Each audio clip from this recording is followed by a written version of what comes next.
Benjamin Netanyahu ने यह तय कर लिया है कि हमास का अब समूल नाश करना है और इसीलिए अब वो सिर्फ खुद की सुन रहे हैं, किसी और की नहीं। यमन से युद्ध का एक और फ्रंट खुलने के बावजूद गाजा पर इजराइल नॉन स्टॉप हमले कर रहा है। गाजा के नुसैरात कैंप पर इजराइल ने ट्रिपल अटैक किया है, जिसमें 3 बच्चों और 1 महिला की मौत हो गई है। तो वहीं गाजा के स्वास्थ्य मंत्रालय का दावा है कि पिछले 24 घंटे में इजराइल की बमबारी कम से कम 64 लोगों की जान ले चुकी है, जबकि 105 से ज्यादा लोग इसमें घायल हुए हैं।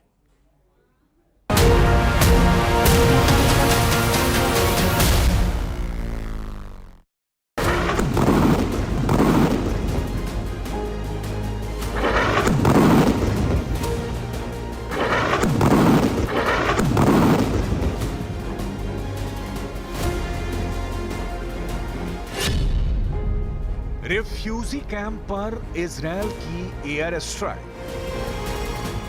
कैमरा ऑन है। कैमरे के फ्रेम में एक लड़के की एंट्री होती है, तभी एक जोरदार धमाका होता है और पूरा इलाका धूल और धुएं के गुबार से भर जाता है। हर तरफ अफरा तफरी मच जाती है। यह धमाका इजराइल की ओर से गाजा में किया गया। गाजा में ऐसे एक नहीं 3 हमले इजरायली सेना की ओर से किए गए। गाजा में इजराइल किस तरह से अटैक कर रहा है, उसे समझने के लिए अटैक के इस वीडियो को एक बार फिर से देखिए। तस्वीरों में एक साथ 6 बिल्डिंग्स दिख रही हैं।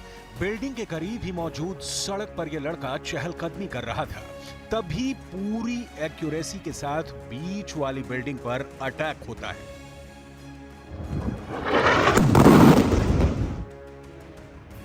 यह गाजा का नुसैरात कैंप है।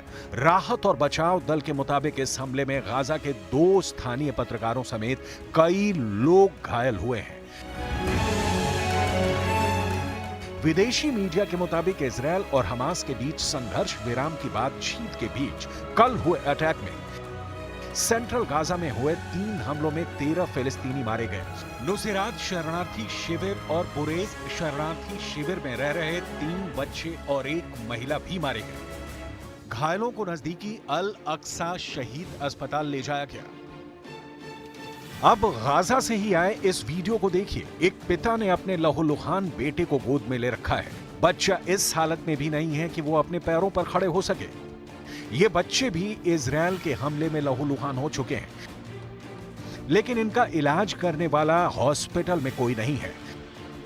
हमले के बाद जब घायलों को हॉस्पिटल में ले जाया गया तो वहां भी अफरा तफरी मच गई। हर तरफ खून से लथपथ और रोते बिलखते चिल्लाते लोग थे।